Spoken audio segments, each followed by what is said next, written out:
Okay. Good evening and welcome to our Waltham Public Library program, The Power of Protest Images in the Black Freedom Struggle. This program is supported by a grant from the Waltham Cultural Council. My name is Deborah Hoffman and I organize programs and events for the library. Thanks for tuning in. Before we start, I want to let you know how the evening will go. Our speaker will do a 30 to 40 minute presentation, and then she'll field questions. To ask questions via the chat function, use a Google account to sign into YouTube. And feel free to write your questions at any time, and then I'll read them at the end of the presentation.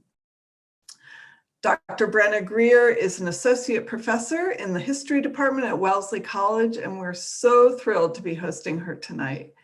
Take it away, Dr. Greer. Okay.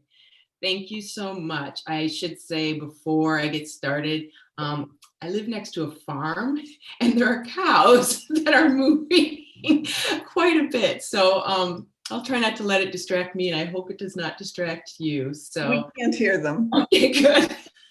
Good. It's just who would imagine? I want to first thank the Waltham Public Library and then especially Deborah for inviting me to give this talk, The Power of Protest Images in the Black Freedom Struggle.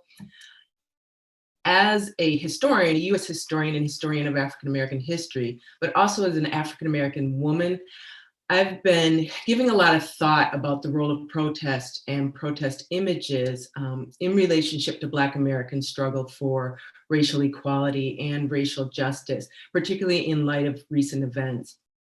And with my time tonight, I want to present a broad history of protest images in the Black freedom movement, during which I'm going to discuss the circumstances that produced these images and their significance, at least as I see it.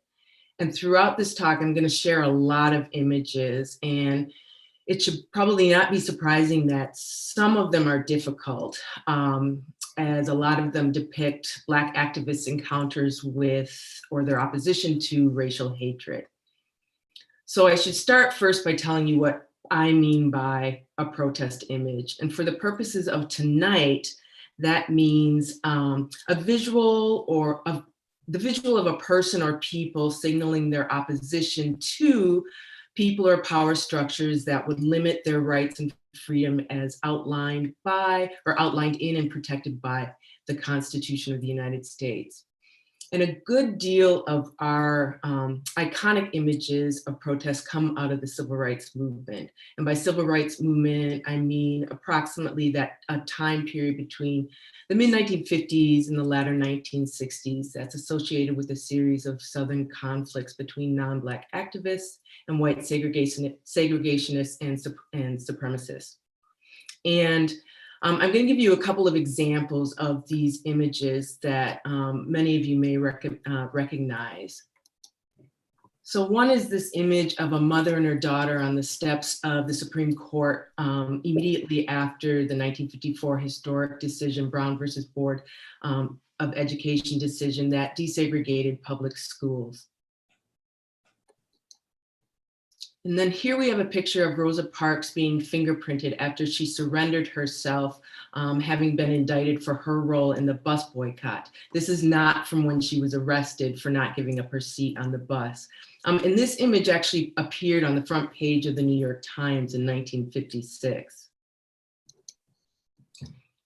Here's an image of the Little Rock nine high school students who integrated Central High in Little Rock, Arkansas. And you can see them here being escorted by the National Guard, as was the case for the entire year that they were going to school at Central High.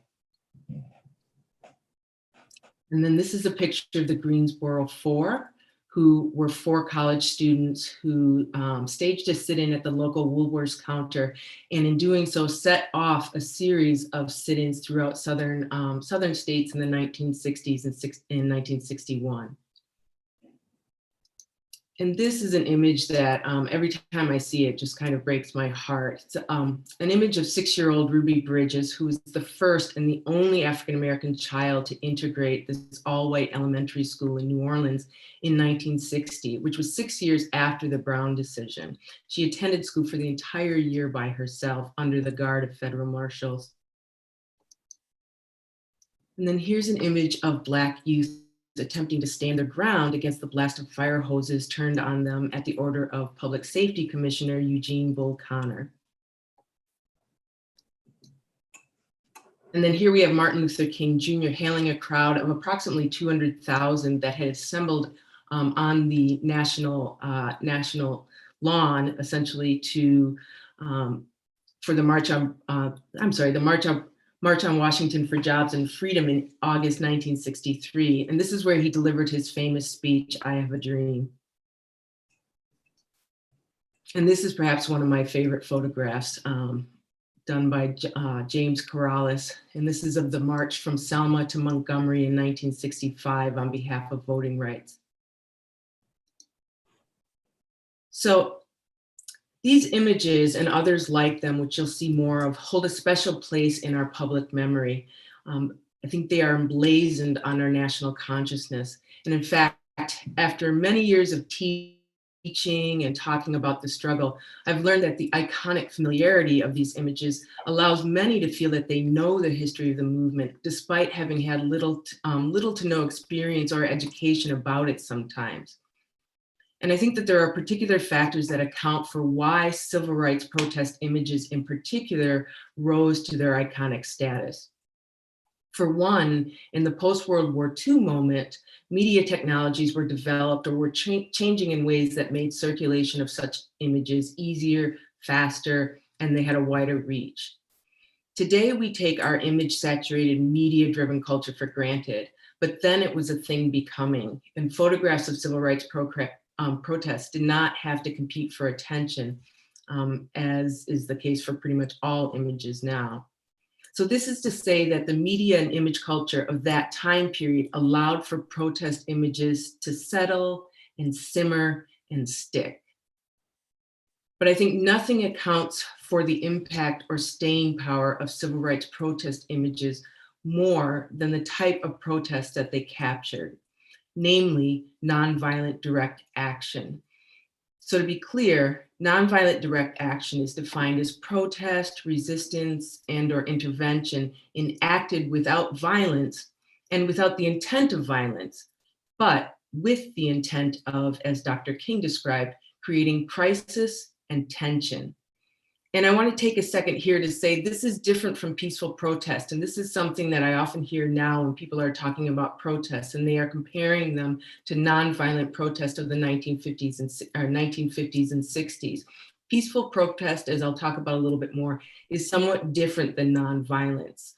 So beginning with the Montgomery bus boycott of 1955-56, nonviolence emerged as central to mainstream civil rights campaigns, and it materialized in many forms, including the bus boycott, and in which, evidenced by this photograph, approximately 95% of Black Montgomery stayed off the city buses for a year, following the arrest of Rosa Parks in 1955. So you have this one lone white woman sitting on a bus. Because the Black Montgomery made up the majority of bus riders at that time. There were also integrated campaigns, such as the 1961 Freedom Rides, in which Black and white civil rights activists rode buses throughout the South to challenge non-enforcement of Supreme Court decisions desegregating interstate bus travel. And even children participated in nonviolent campaigns, as was the case in the 1963 Children's Crusade in Birmingham, Alabama, when civil rights leaders organized local school children from elementary to high school to walk out of classes and march against segregation. And they did so, and they were arrested for doing so, and they just kept sending more and more children out until the jails were actually full. And then, of course, there were marches, many, many marches throughout the civil rights movement or the civil rights era.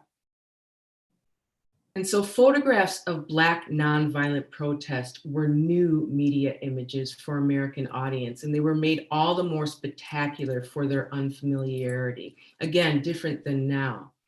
They were dramatic, no doubt, but more importantly, they carefully captured dramatic dramas that were carefully engineered by Black activists.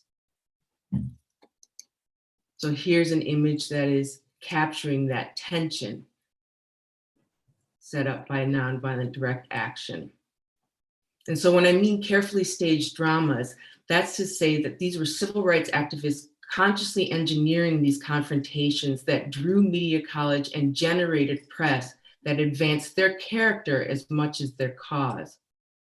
And their success in doing so was rooted in a fundamental aspect of Black nonviolent direct action, which was its reliable tendency to provoke white violence.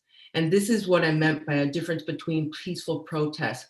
Peaceful protest does not necessarily have the intent of provoking the quote unquote opposition. And so the tendency of nonviolent direct action on behalf of Blacks to provoke white violence during the civil rights era produced arguably the most compelling images that we have of the civil rights movement. And these include some of the following. This is an image of Elizabeth Eckford, who was one of the Little Rock Nine. And on the first day that the Little Rock Nine were supposed to integrate Central High, she arrived by herself because her family did not have a phone. And the night before, the rest of the Little Rock Nine had decided that they were going to meet at the house of the local NAACP, or the president of the local NAACP, and she did not get that call. So she showed up at the school by herself to face these crowds, and then also National Guardsmen who were armed with bayonets. And this is a picture of one of those buses involved in the Freedom Riots after white supremacists had slashed its tires outside of Anniston, Alabama, and then firebombed it. Here's a picture of police dogs being sicked on a Black teenager at the order of Bull Connor. And I think this is an image that many people are used to seeing, and one of those images that makes people think about the civil rights movement in a way that's familiar. Similarly, from Birmingham, Alabama in 1963 are images, or this instance of, again, Bull Connor directing the firefighters in Alabama to direct their hoses on Black protesters, including Black children, Black youth. And here you can see that white crowds are chiding, harassing, and assaulting activists engaged in sit-ins. And sometimes that assault took the form of very physical beatings. Here, it's more in the form of humiliation, crowding their space, humiliation, pouring things on them. And then here's a photograph of state and local law enforcement attacking voting rights demonstrators in Selma, including, pictured here in the front of the photograph, recently passed Representative John Lewis. Now, people often, and I think too often, characterize nonviolent protest of the civil rights movement as simply a product of the moralistic or religious principles of respectable and spiritual Black folk. And there's absolutely the argument to be made that this is part of the philosophy that engenders nonviolent protest. But the images that I've just showed you should reveal nonviolence to be as much a strategy as a philosophy. A strategy meant to, as Dr. King explained, force the oppressor to commit his brutality openly. And nothing speaks to the activists' understanding of nonviolence as strategy better than the nonviolent direct action training workshops organized by the Student Nonviolent Coordinating Committee, or SNCC. And here you can see that during these workshops, members of SNCC repeatedly assaulted their fellow activists, verbally, with cigarette smoke, with taunting, but they also assaulted them physically. And the point here was to prepare activists for what they might encounter as part of their nonviolent protest, but also to train them not to strike back, to override their instinct to strike back, which is to say that at least the members of SNCC did not assume that nonviolence came naturally, that it was an innate position. And for this reason, while many view civil rights images of white on Black racial violence as scenes of Black passivity or powerlessness, I view them as media events in which Black protesters manipulated racists into acting in ways that elevated African Americans as upright citizens, and through visual juxtaposition cast white racists and Jim Crow as the truly uncivilized and disturbing element in American society. And for a greater American public and an international audience, photographs like these were proof of large, jagged, and bloody rips in the fabric of American democracy.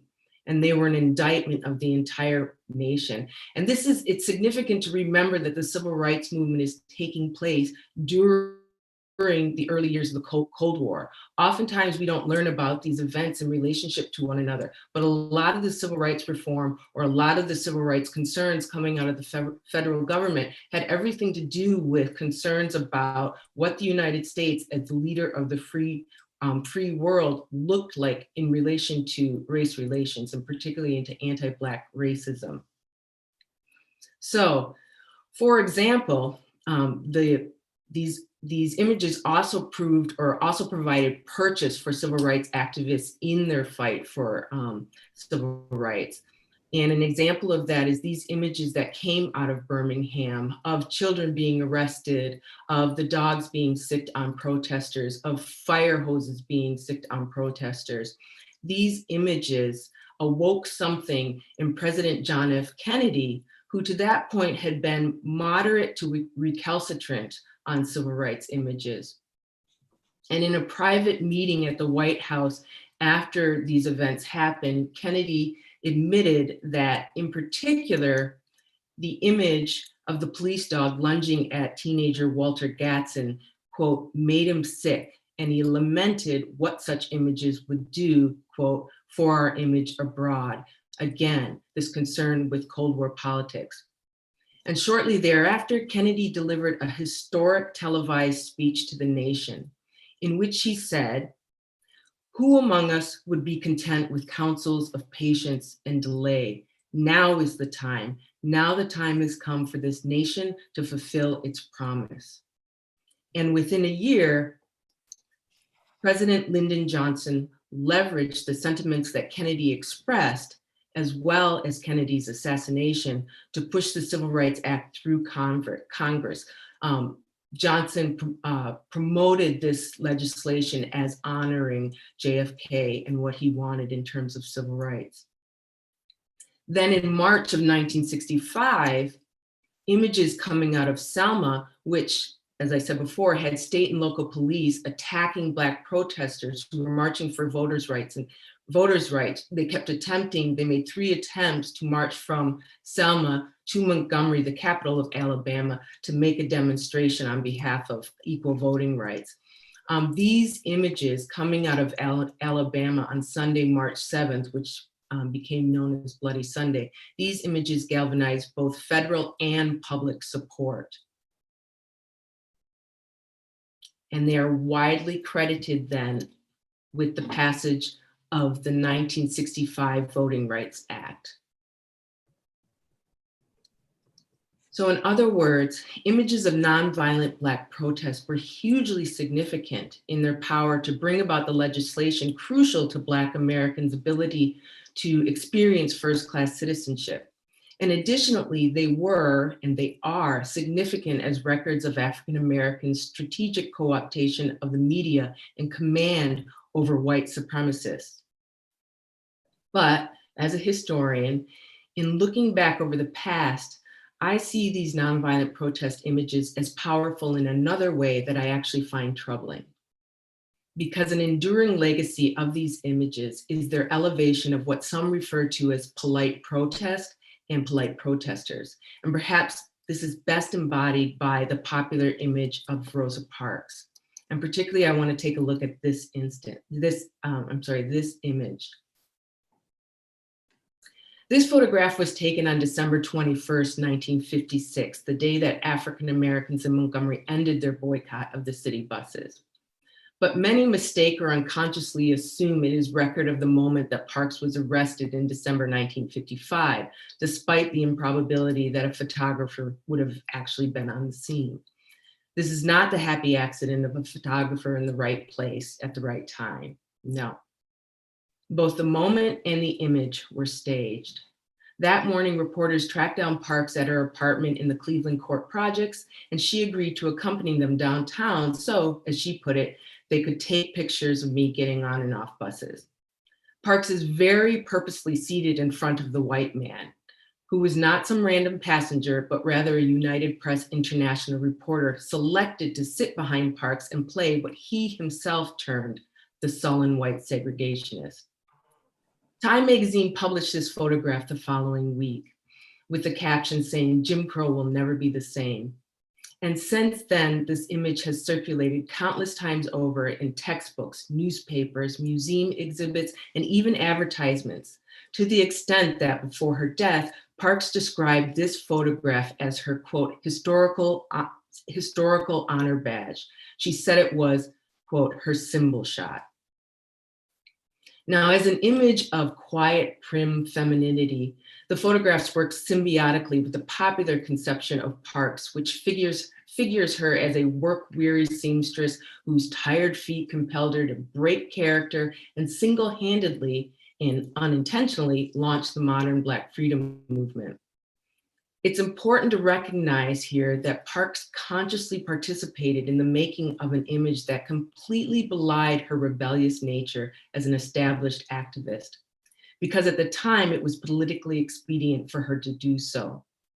Still, as the most famous image of the most famous civil rights figure, save Dr. King, this contrived image helped popularize and glorify polite protest as good and therefore acceptable Black protest.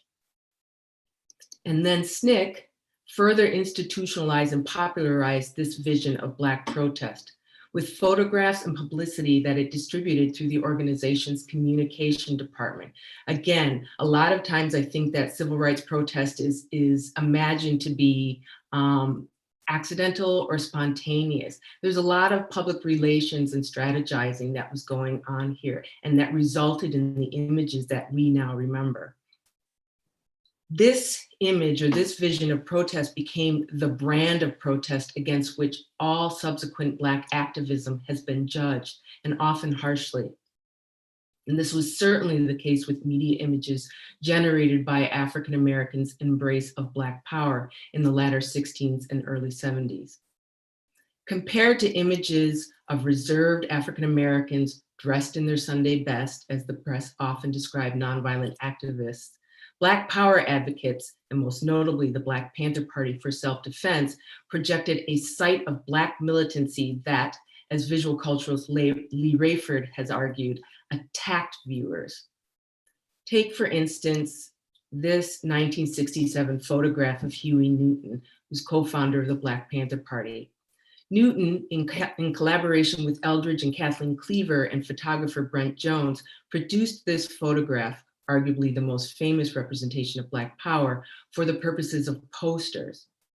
Just like participants in the civil rights movement, the Panthers carefully engineered an image that they believed useful to their purposes of publicizing the organization and its philosophy and programs. Now, this image is the antithesis of the Black activist idea presented in Parks's symbol shot. The only similarities are that both Parks and Newton are seated.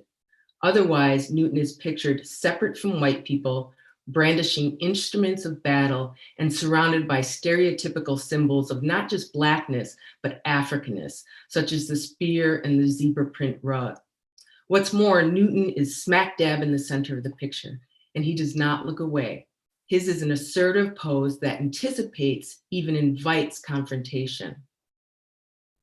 Another difference between civil rights protest images and the Panthers is that the former assumed, in fact, courted a wide mixed audience. By comparison, the Panthers intended their images for a Black audience, specifically the local communities they meant to serve. However, given their unprecedented and sensational nature of their Black politics, the Panthers quickly earned a mainstream audience. And at that point, I would argue, as does Lee Rayford, the image got away from them. The Panthers' representation of Black power, along with their commitment to armed self-defense, scared many Americans, including Black Americans. This is an image of when the Black Panthers in 1967 went to the Capitol in Sacramento, California, to protest legislation that was geared towards curtailing Second Amendment rights, specifically targeted to restricting or prohibiting Black Panthers from carrying and brandishing weapons, which I think is interesting to think about in terms of, or in relationship to present day politics around guns. So again, these images, perhaps not surprisingly, scared many Americans, and they contributed to FBI Director J. Edgar Hoover's classification of the Panthers as, quote, the greatest threat to internal security of the country. And they inspired a coordinated and ultimately successful effort among federal and state and local officials to suppress the organization, such that it was no longer a significant factor in the Black freedom movement by the mid-1970s. So in contrast to nonviolent direct action, Black power activism produced images of what many clearly considered bad and therefore unacceptable protest, which I think is apparent in the response to Olympians Tommie Smith and John Carlos's raising their fists in the Black Power salute during the medal ceremony at the 1968 Olympics in Mexico. The head of the International Olympic Committee deemed the political statement as a deliberate and violent breach of the Olympic spirit, and the two athletes were expelled from the Games. Notably, the same IOC official had not objected to Nazi salutes during the 1936 Games in Berlin. The 1960s saw an advent of another form of Black protest that was widely considered bad, even criminal, which were urban uprisings, notably starting with the 1965 protests or Black protests in the Watts neighborhood of Los Angeles, which were sparked by a fight between Blacks in the community and police related to a traffic stop. A series of uprisings also occurred in cities across the United States after King's assassination in 1968.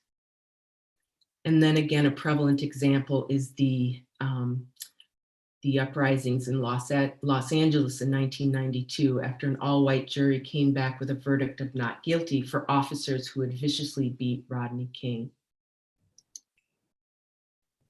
The Rodney King affair anticipated, if not inaugurated, the next phase of the Black freedom movement. In the post-World War II era, African Americans sought the end to segregation and other Jim Crow humiliations and demanded the rights inherent to their status as American citizens. In the post-civil rights era, economic and criminal justice reform became primary objectives of the Black freedom movement. Now, in the 21st century, police brutality has emerged as if not the pressing issue due to what Keeanga-Yamahtta Taylor describes as, quote, cops' simple inability to stop killing Black people.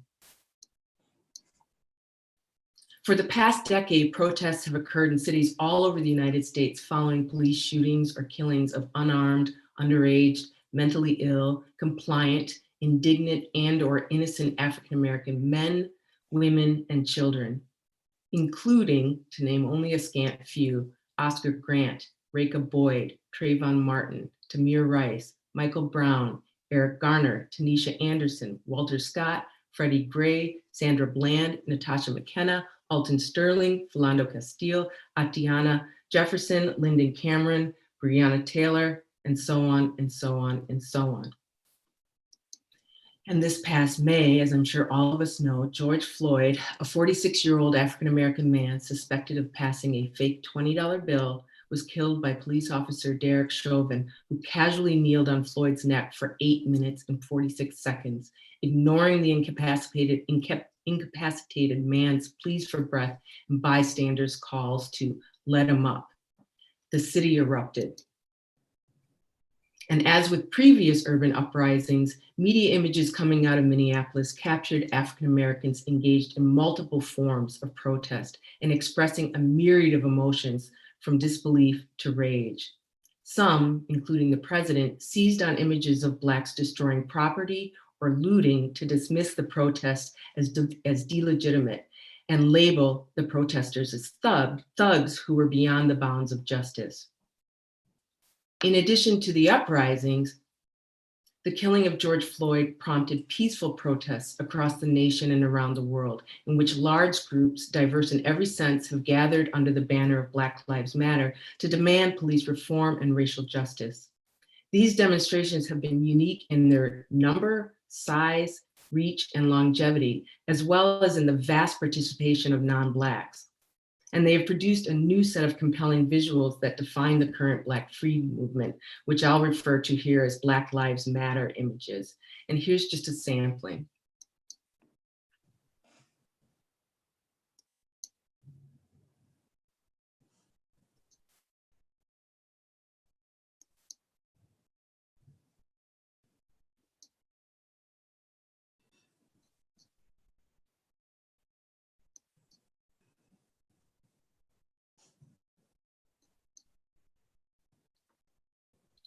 Arguably, because the pandemic has contained a great many of us to our homes, these images have heightened importance in their exposure of a wide and growing anti-racism movement, and the need for that movement. But I have questions about the power these images actually have, because they cannot help but perform and be perceived differently from Black freedom movement protest images of the past. For one, unlike the early years of the civil rights era, the American public is thoroughly accustomed to spectacular visuals. It's the rare media image now that is not quickly replaced by one even more captivating or appalling and then exorcised from the mind's eye. Second, I fear that Black Lives Matter images are often valued more as visuals than as useful tools in the fight for Black freedom. I'm troubled by the seeming currency the images of Black protest and Black pain and anguish have as artistic expressions of emotion in ways that distract from the circumstances producing those emotions.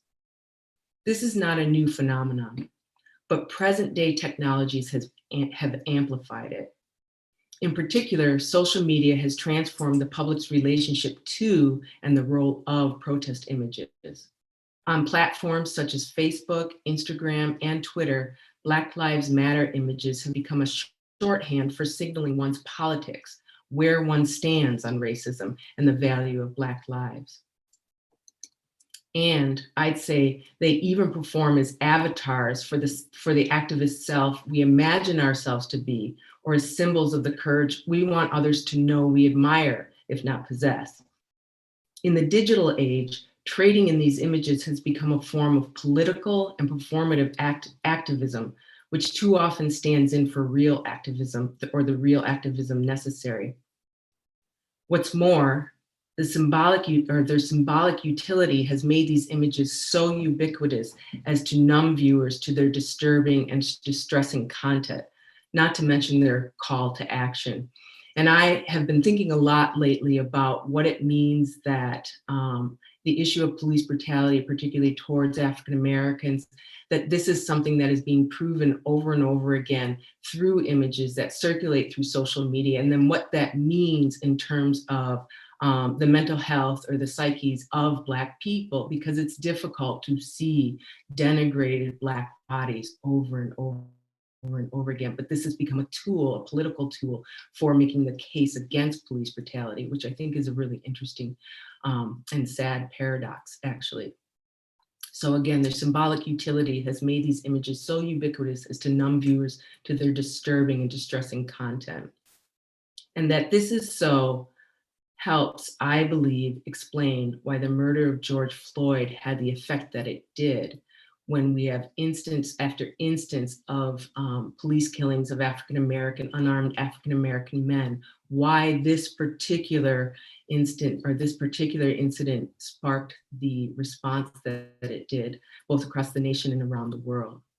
And I think that's because the 8-minute and 46-second video of Floyd's futile campaign for his life was a protest image so disturbing and so distressing that we determined we never, ever want to see anything like it again. Thank you.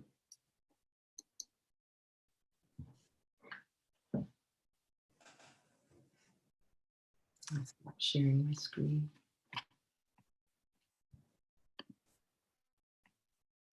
Thank you so much. That was very powerful, just seeing all those images and hearing you put them in context for us.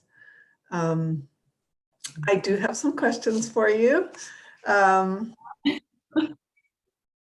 Let's see. Do you feel like there are lessons from the civil rights movement that could inform actions today to make movements like Black Lives Matter even more powerful or more effective? Mm-hmm.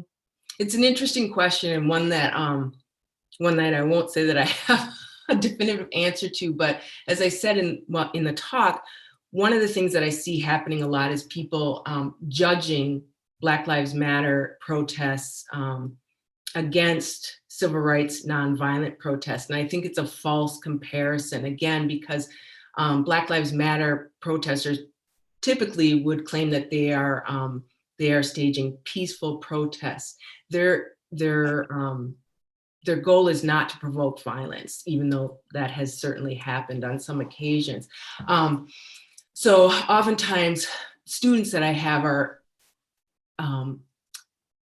they are critical of what they call respectability politics, the respectability politics that they saw in the 1950s and 1960s, or that they read as defining the protest tactics of civil rights activists. And I'm quick to tell them about how much work went into that activism.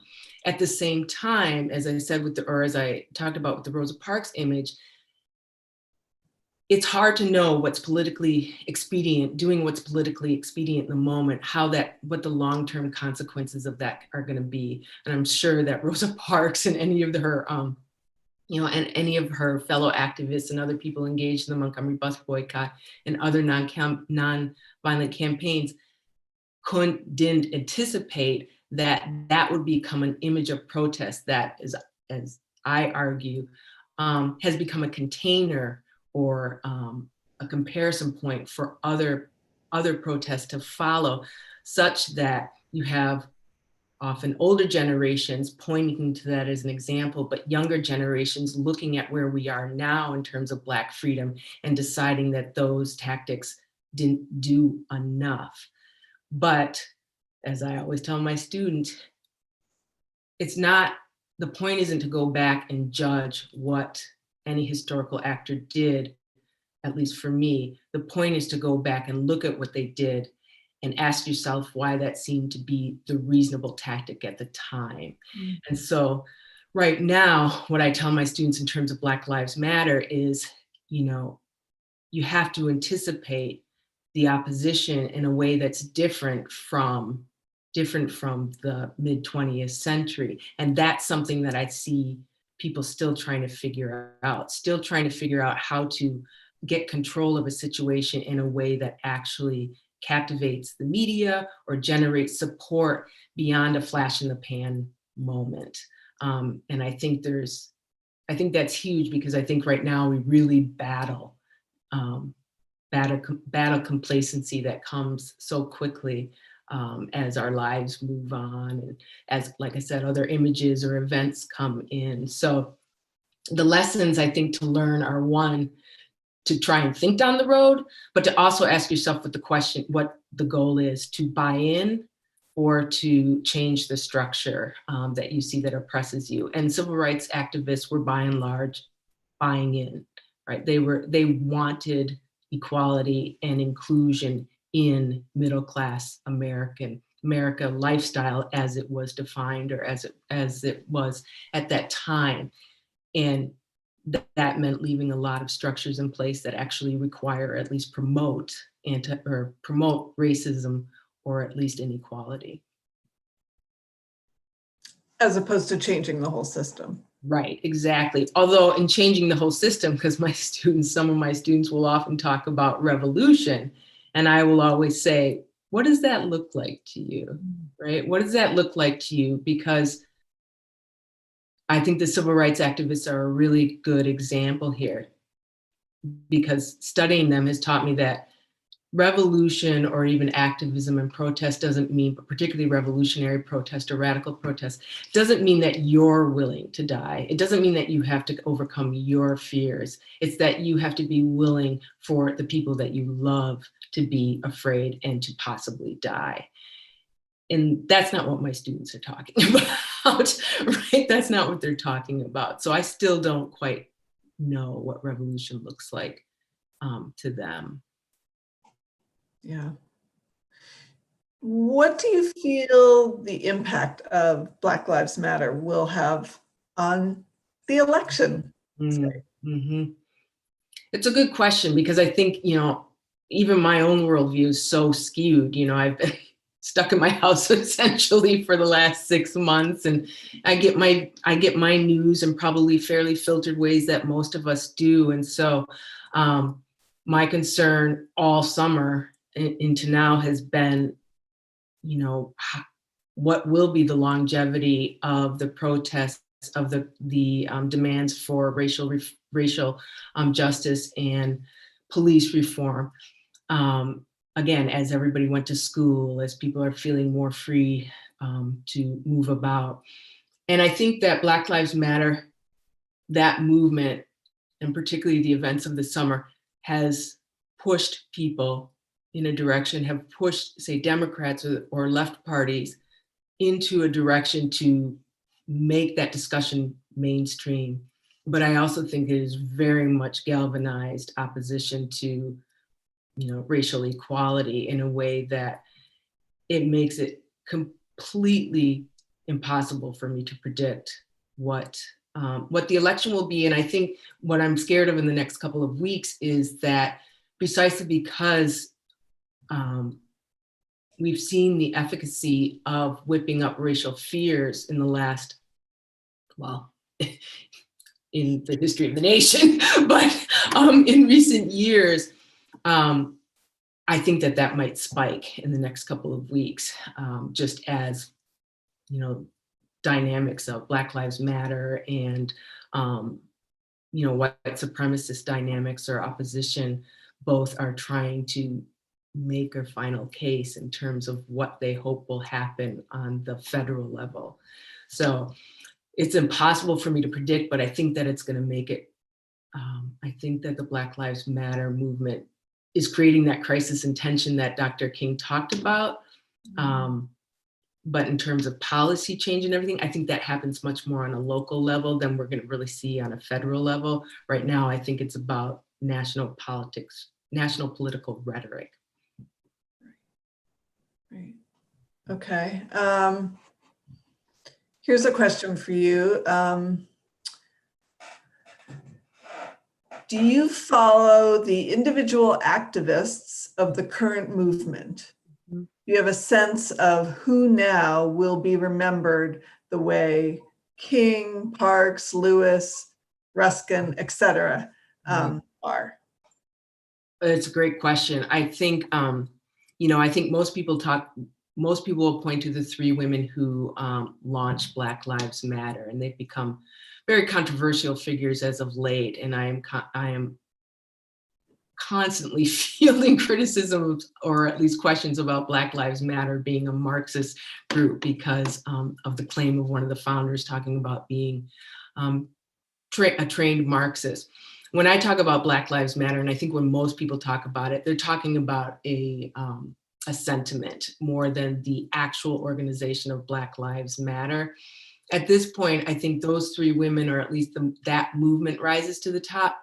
But it's really hard for me to imagine anyone coming out of this moment in a similar way that activists or African Americans came out of the civil rights movement or the Black Power era, because again of that quickness with which we move, and how segmented, if not segregated, we are in terms of who we follow and what we follow. I think that you'll find very individual and maybe much more local heroes among, again, those segments than that you're going to find national iconic figures. But of course, I don't know.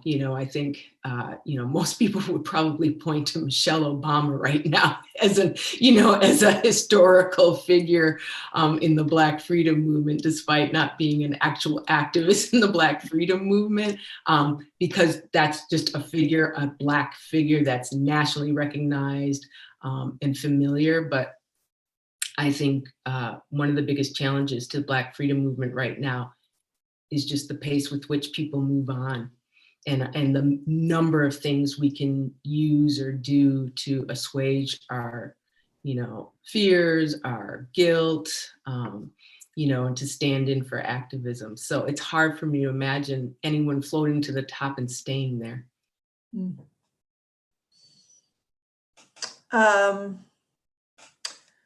Do you think that, quote, buying in is the only option for Black Lives Matter protests today? Have any Black protest movements succeeded without following the nonviolent direct action?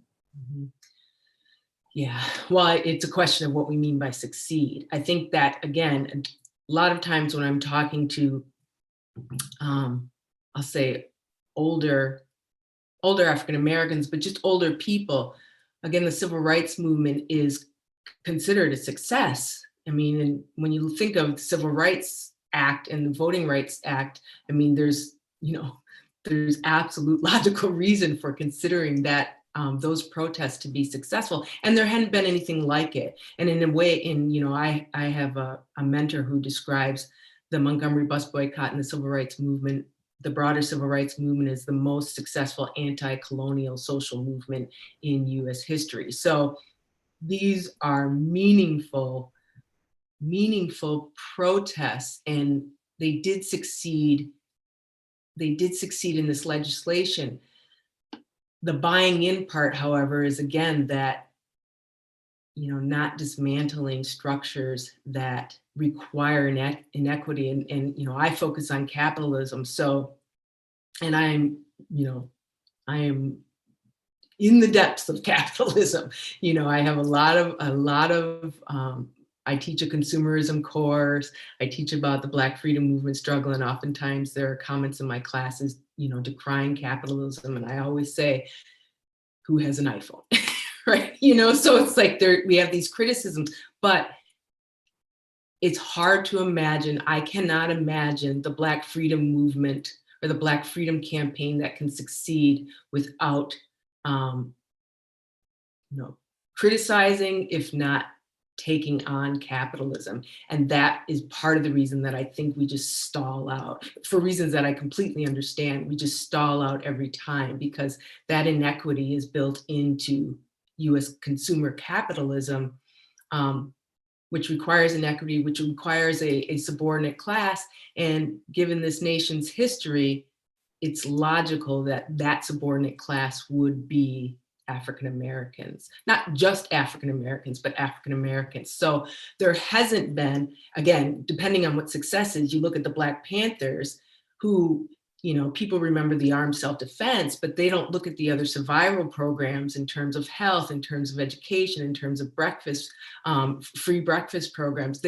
Those were attempts to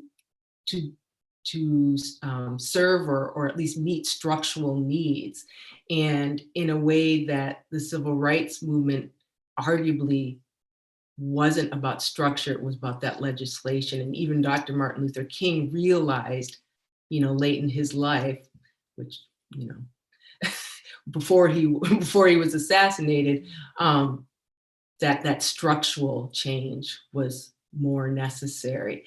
But when we've had attempts at that structural change, at least when it becomes visible, it's often put down.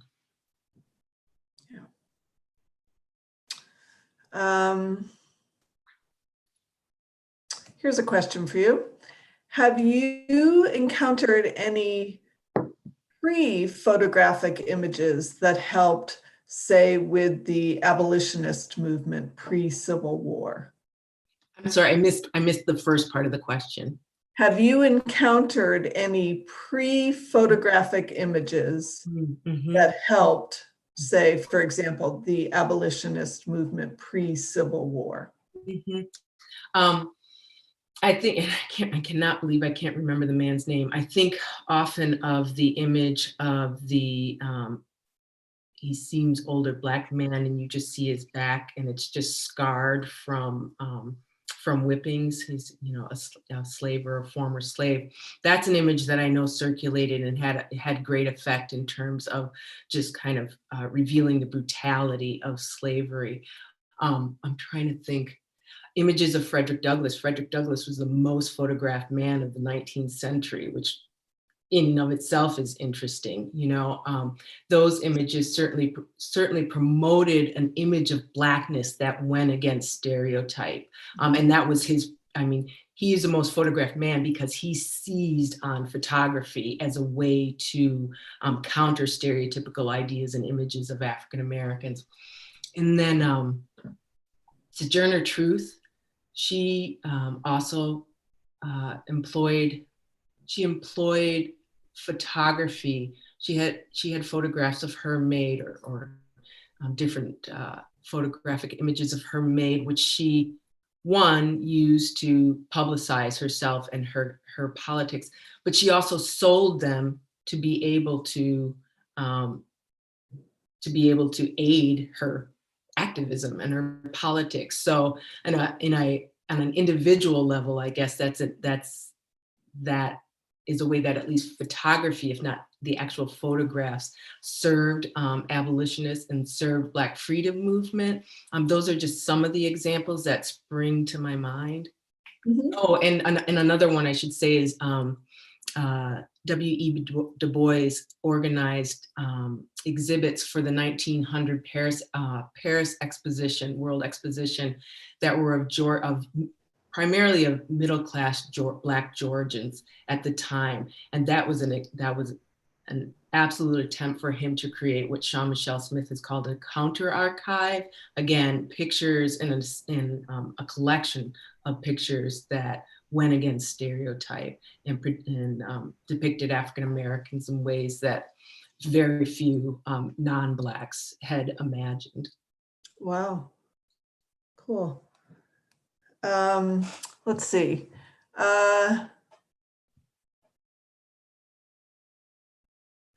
What do you think of the strategy of human rights law legal action as a driver towards structural reform rather than protest?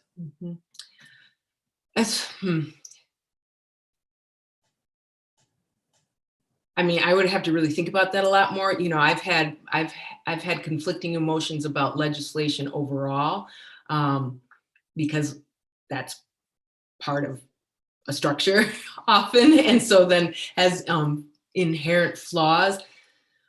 But I do think that policy policy is what changes structures. You know, if you're not gonna burn everything down, then I think that you really do have to, approach things through policy, and you have to institutionalize equity and equality. And so I think there's a lot of merit in that. I think that protest right now, I'm looking for and even trying to think of the type of protest that that gets through. I mean, it's certainly the George Floyd, or the protests after George Floyd, they clearly brought, the term anti-racism, terms like defund the police, into the mainstream, which I could not have imagined just weeks before that. And you have politicians who are talking about reparations. I have a hard time believing that those things will exist after the election. So oftentimes I think that I'm looking for the protest that mobilizes institutionalized change, and I'm not quite sure what that protest looks like. Certainly, the protests after George Floyd murder motivated some policy change and motivated legislation going through the House of Representatives and Senate.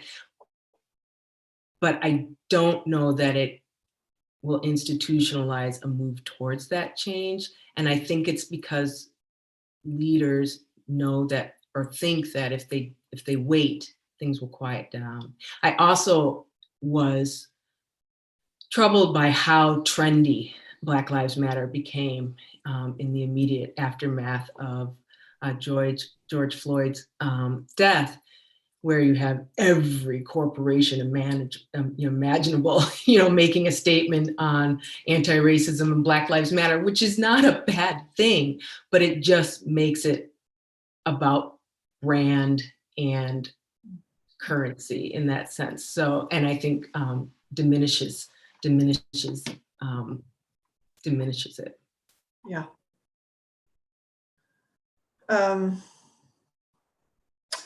I think we have time for maybe one more question. I actually have a whole list of them, so I'm trying to choose between them.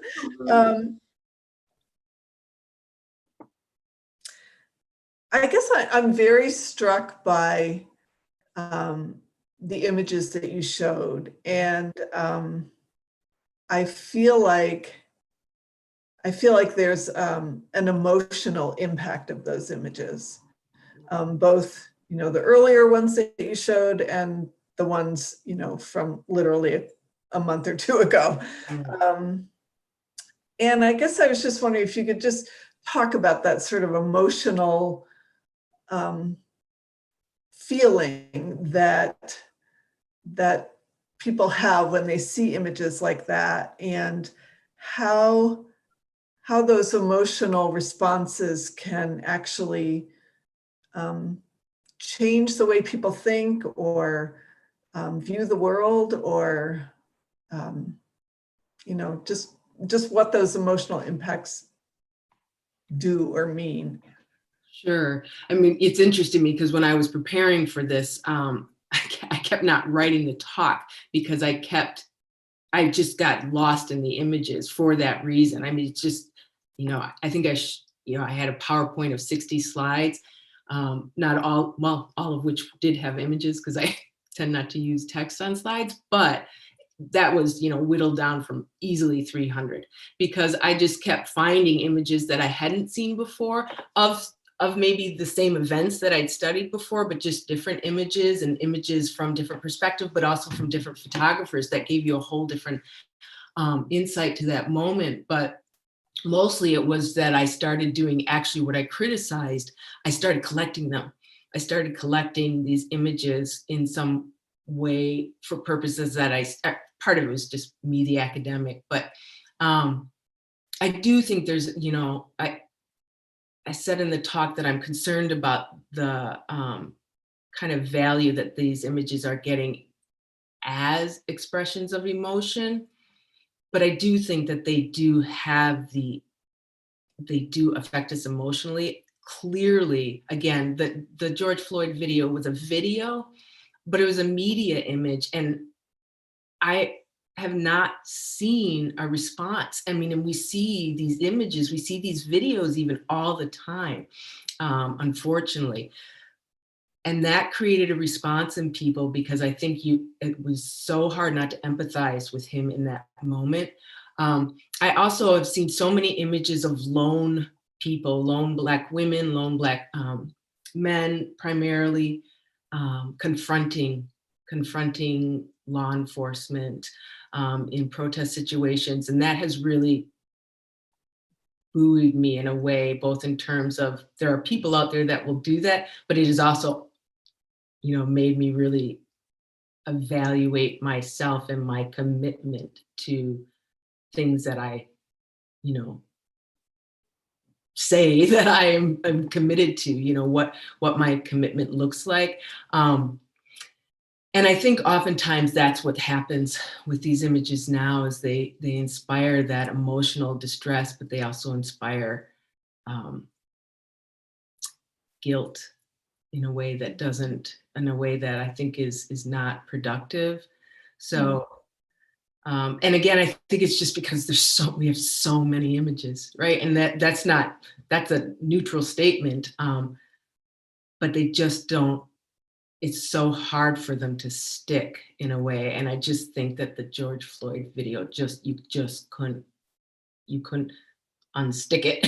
I just think that was an image that just kept playing and playing and playing through people's minds in a way that the images that came out of the immediate post-war period, post-World War II period or the 1950s really struck a lot of Americans. These just weren't things that they had seen before, this kind of treatment of anybody, whether or not they were pro-Black or whatever. It was just so vicious and uncivilized in ways. And I think we're seeing more and more videos and images that, tell us that we're not out of that territory. Yeah. I do have one more question that just popped up. Are you okay? Of course. So the question is, the movement for Black Lives has a list of demands, including reparations, and yet the images don't reflect that. Yeah. How can the movement get beyond those images and provoke more of a discussion? Right. That's a great question because I do think the images often just stand in for discussions we think we've had and we haven't had the discussions, right? I don't have an answer to that off the top of my head. I think there needs to be, what I'm learning more and more from, teaching younger people is that as much as I get frustrated with social media, it's not going anywhere.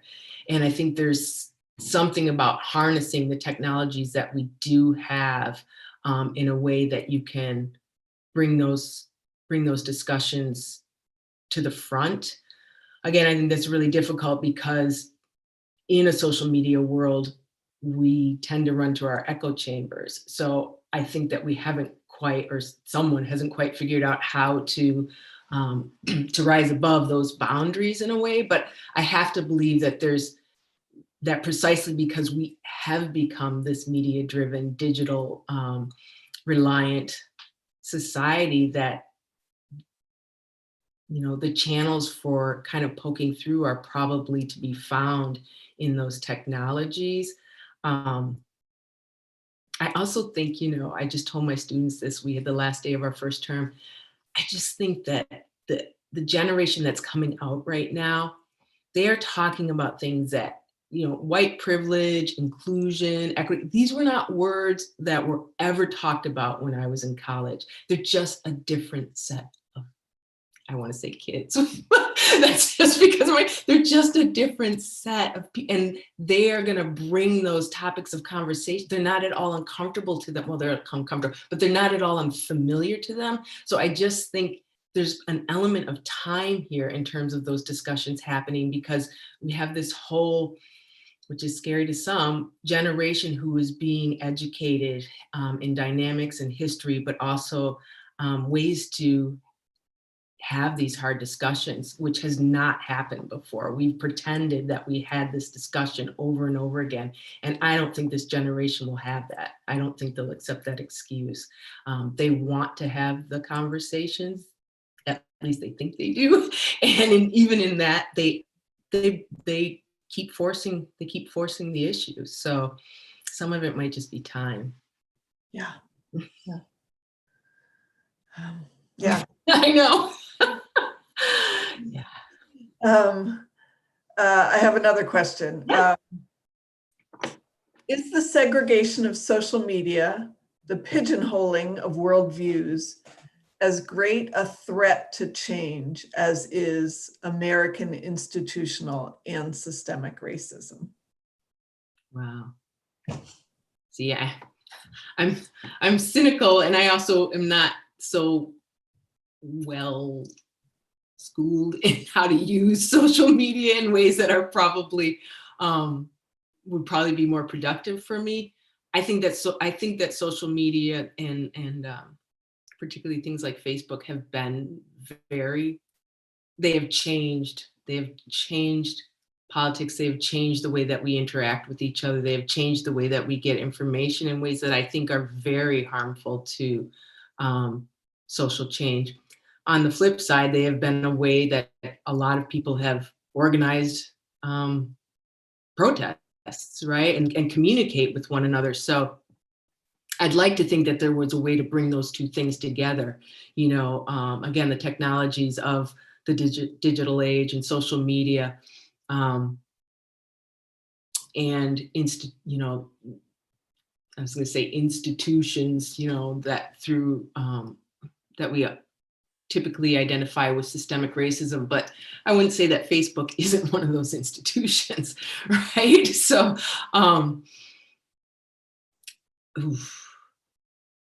I think institutionalized or systemic racism is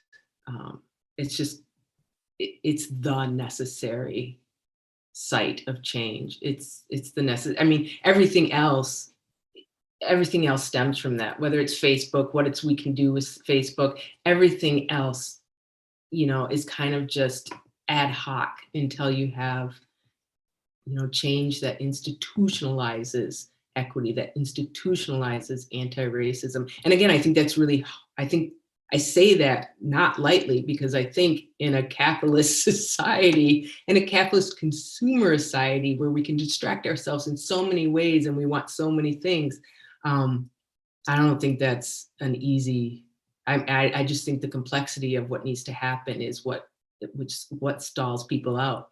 But as I always tell my students, somebody built it. Somebody can unbuild it. So I think that's a great point to end on. I got a lot of positive comments in the chat thanking you for your presentation, and I want to echo that. I think this has been great, and I know I've really enjoyed it. So I really appreciate your time, and thank you so much. Well, thank you for asking me. This was a good exercise for me, and I really appreciate the questions. They will have me thinking throughout the night. Great. I'm actually going to end the YouTube, but if you could stay on for a second. Absolutely. Okay. Good night, everyone. Night. Thank you.